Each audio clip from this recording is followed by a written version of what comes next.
Greetings, Ventures. This is Lauren, your guild advisor, and welcome back to another DanMemo Japanese livestream update video. This time detailing a lot of stuff that's going to come out tomorrow night, or depending on when you're watching this video, I'll just say October 9th. Now we're going to get version 9.0 of the game, so look forward to that. We're going to get a new opening theme with a song sung by the same people that did the ending theme to DanMemo Season 2, so if you like their group, look forward to that. But anyway, back to the news. Now, before I get started, I would like to thank Gail Wright 6212 from Discord for a lot of the information that's in this video. And like I said, this update will completely launch on October 9th. There'll be new equipment added. Episodes 1 and 2 of DanMemo Season 2 will be added as story content.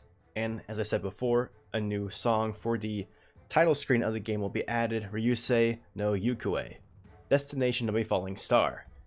And with the Season 2 main story update, there'll be episodes 31 and 32 in Bell's story, and those are of course unlocked as you move along the course of the story. Episodes 31 will unlock when you complete episode 30 on normal difficulty, and likewise episode 32 will unlock if you complete episode 31 on normal difficulty.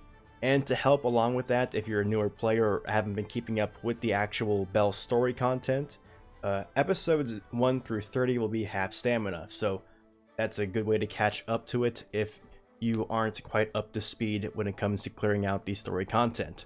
Now, we don't know how often we're going to get these story updates, but expect them to be coming every now and then, and of course we'll be getting new units along with that. As you can see right here, we're getting a Bell and an Ais, but for this image, for the next 6 weeks, we'll be getting a weekly free 11 draw gacha, and that's very reminiscent of the weekly anime gachas we've been getting during the course of Season 2, so expect another 6 weeks we'll be getting a weekly free 11 draw, so that's really nice. And the first one will be episodes 31 and 32 to celebrate the release of that. We have a new Bell unit and a new Ais, and we get a free 11 draw with a chance to get them. Now, it's not a guarantee, but it is a chance to get them, so that's very nice. And remember, the official DanMemo EN account held a retweet campaign where if they got this retweet 3,000 times, we'll be able to get a free Regalia Freeze Bell, and we did reach that landmark, so expect this Bell for free when the update does hit tomorrow night or October 9th. Depending when you're watching this video. Now, we did get a sneak peek of Bell's stats and skills. As you can see here at Max Hero Ascension, he has an HP of 3585, a max strength of 1933, and his agility is 1071, which is more than Kroza, which is kind of nice to know. And as for his skills, remember these are translations from the Japanese, so it might not be completely accurate, but it's pretty close. The special arts is an AoE Ultra Wind physical attack with an Ultra Unguard rate and a temporary strength boost, and it also reduces the wind resistance of your enemies by 50% for 1 turn. Keep in mind, it's really helpful to have Haruhime or some other adventurer using a skill that can extend debuffs, so that carries over for more than just that 1 turn. And as for combat skills, his first skill is an AoE fast high wind physical attack that reduces the physical resistance and wind resistance of your enemies by 25% for 4 turns. The second skill is an AoE fast low wind physical attack with an ultra uncounter rate and removes physical resistance buffs excluding assist skills. And his third skill is a single target high wind physical attack that will increase in damage by 35% for each physical resistance debuff on the opponent, and it's also an attack with an ultra unguard rate. Now that means if you have an ability like his first skill that reduces physical resistance, and also an assist that reduces physical resistance, like Orna, for example, you will get 35 plus 35, meaning 70% more damage on that last skill. And for his passives, notable ones at least, his standard and counter attack will end up having a wind element component, and he does 50% more damage when he counters. And as for the new Ais and Max Hero Ascension, she has 3689 HP, she has 1906 strength, and also 1103 agility, which is also faster than Kroza, which is very important information when it comes to beating him in speed. And we got a sneak peek of Bell last week, and now we get to see Ais' art, and I think it's gorgeous. It accentuates the right parts of her body, and look at her shoulder blades. Anyway, as for her skills, her special arts is an AoE Ultra Wind physical attack with an Ultra Unguard rate and temporary strength boost, and it also increases the wind attack damage of your allies by 65% for 1 turn, so that works hand in hand with Bell, and like I said earlier, it's very helpful to use Haruhime's skill, which will also increase the status buffs on your buffs, like this wind attack damage, so it lasts longer than that 1 turn. And as for combat skills, her first skill is an AoE fast mid-wind physical attack, and also increases the strength and wind attack damage of your allies by 25% for 4 turns. So again, she works hand in hand with Bell. And her second skill is an AoE fast low wind physical attack with an ultra uncounter rate, and will also remove the strength debuffs on your allies. So if your opponent is using something like Krotso, who debuffs strength, she'll actually take that off. And her third skill is a single target high wind physical attack that will increase in damage by 35% for each strength buff skill on her, and also will have a ultra unguard rate. And like Bell, who gets more damage depending on how many physical resistance debuffs are on the opponent, Ais will get additional damage depending how many strength buffs she has. So for example, a strength buff from her first skill and also from an assist like Artemis. And as for her passives, she has a wind elements component to her standard attack and counter attack, and she also does 50% more damage on her counters. And I will do a more in-depth analysis on both Ais and Bell later on in the week.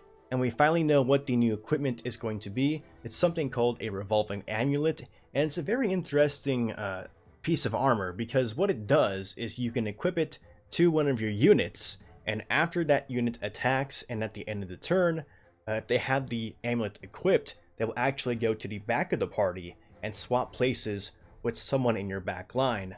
And that just makes for some really interesting mechanics when it comes to stuff like Familiar Rush and Record Buster. The crafting materials for it are listed here: 30 Buster medals and 30 Buster badges, so it's pretty obvious one of its intentions is to be used during Record Buster, because normally we would use sacrificial units like an Oka or just a low level adventurer, so it would die and you would take advantage of the assist skill that sacrificed unit has. But now with this Revolving Amulet, you may not necessarily need to do that anymore.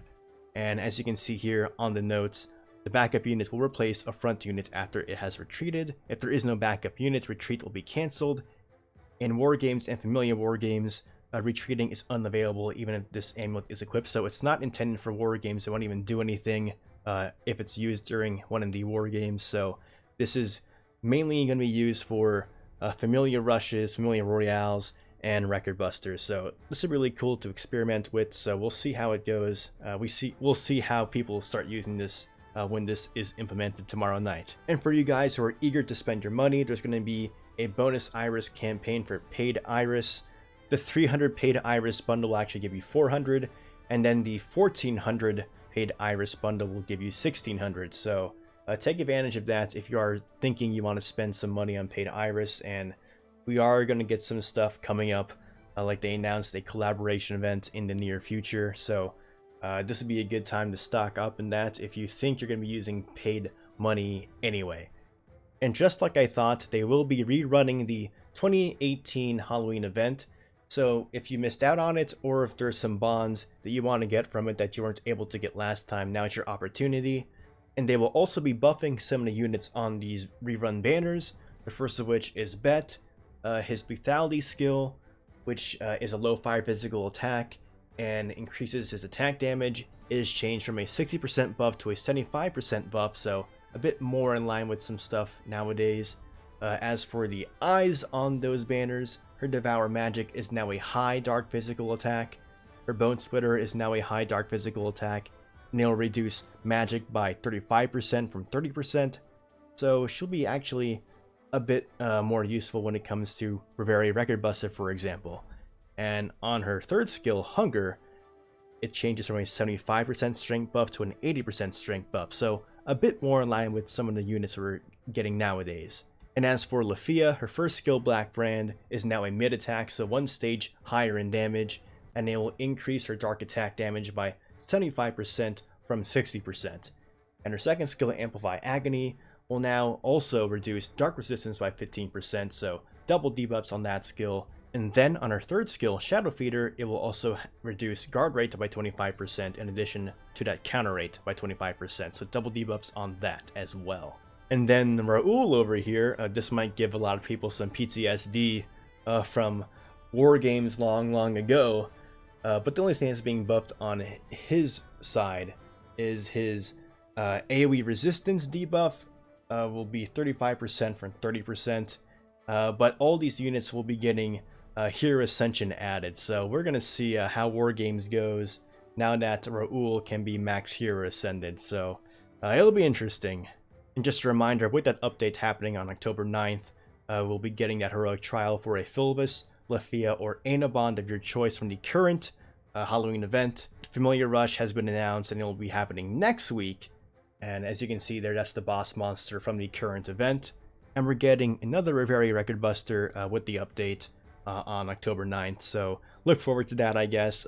Ais will be particularly useful because she does decrease magic, so that's kind of timed pretty well. And we will be getting regular war games next week. So just an overview of the upcoming schedule. Remember on October 2nd, which was last week, we had the 2nd anniversary exchange shop added to the game. And then on October 9th, this coming update, we'll be getting the first 2 episodes of Season 2 added as story content. We're getting the Halloween event rerun from 2018.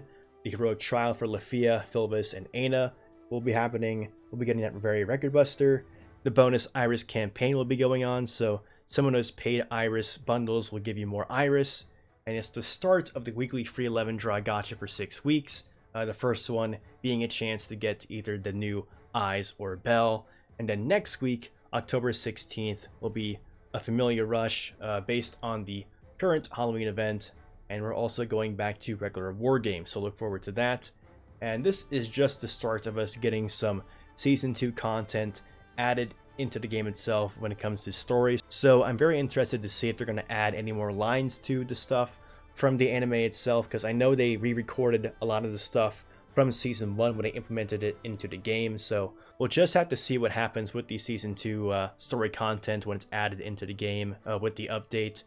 But I'm very curious to see if they're going to add anything, because I know some stuff had been skipped from Season 2 when it came from adapting the stuff from the light novel material. I made a lot of videos about that, going episode by episode when Season 2 was airing, about the stuff that was skipped from the light novel. So I'm very curious to see if they're going to add anything else. But again, this is just the start of us getting Season 2 episode content added into the game, and because we got Ais and Bell in their dress attire from episode 1 of Season 2, we're probably going to be getting a lot of units in Season 2 as a result of that. And I'm very excited to see if we're going to get the Dual Blade Ryu from the War Game arc added as a unit, because I'll be very excited for that. I'll be really excited for that.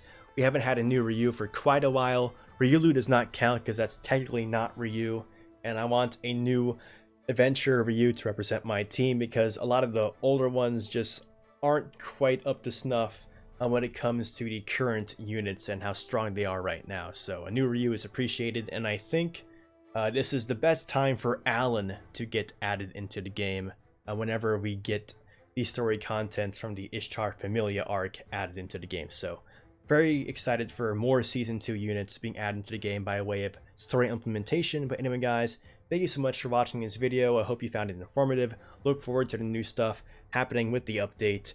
And if you want to see more DanMachi content, go ahead and subscribe to my channel, follow me on Twitter, and join my Discord. And as always, continue enjoying your time adventuring in Ario and the dungeon. This is Lorne, your guild advisor, signing out.